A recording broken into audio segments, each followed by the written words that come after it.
Analysis of the U.S.-Israel relationship begins with the idea of control. Debates usually center on whether the United States uses Israel as a strategic proxy or if a foreign lobby dictates the direction of American policy. This top-down view struggles to explain the alliance's endurance. Even as political polarization deepens in both Washington and Jerusalem, the underlying security architecture remains static through every change in administration. Understanding this requires moving past the concept of two separate nations signing treaties, and instead examining them as a single fused system. The military, political, and economic connections function as closed feedback loops.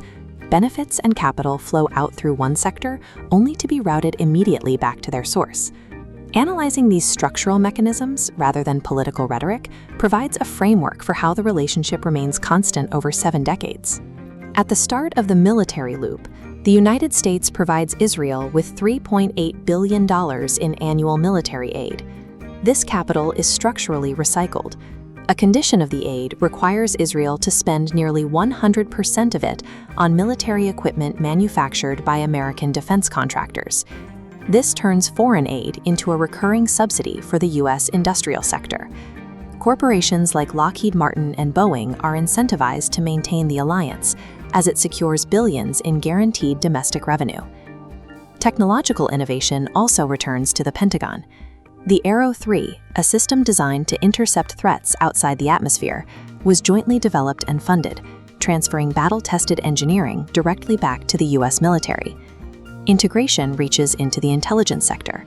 Agencies like the CIA and NSA share raw data and conduct joint operations with elite Israeli units like 8200, relying on their human and signals intelligence in the Middle East.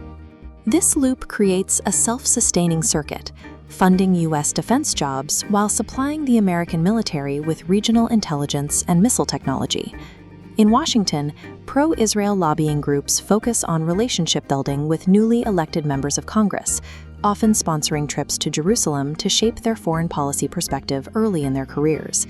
This influence is maintained by a financial deterrence mechanism. Affiliated PACs channel millions of dollars into the primary elections of opponents to any politician who criticizes the alliance. Beyond financial lobbying, the alliance is supported by the demographic power of evangelical Christians. Organizations like Christians United for Israel command a reliable, highly organized voting bloc of tens of millions. This support is rooted in Christian Zionism, the belief that the modern state of Israel is the fulfillment of biblical prophecy. For many lawmakers, particularly conservatives, consistent support for Israel is a requirement for winning this voter base and securing re-election. The relationship has moved from a foreign policy stance to a mandatory domestic survival mechanism for U.S. politicians. The corporate economies of both nations are similarly linked. Israel's status as a global hub for tech startups has led every major American technology giant to establish research and development centers in the country. Companies including Intel, Google, and Microsoft rely on Israeli-based research to maintain their global software and hardware dominance. This connection is most visible in cybersecurity.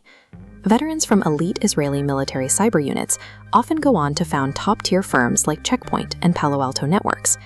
These firms are now embedded into the digital infrastructure of U.S. corporations and government systems.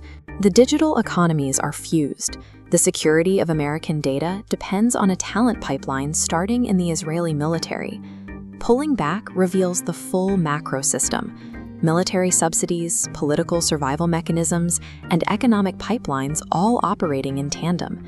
Dismantling this alliance would require a simultaneous reconfiguration of American defense spending, religious demographics, and corporate infrastructure.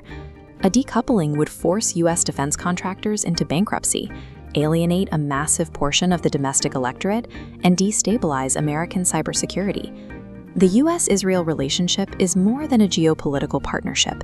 It is a self-sustaining ecosystem, structurally designed to be unbreakable from the inside out.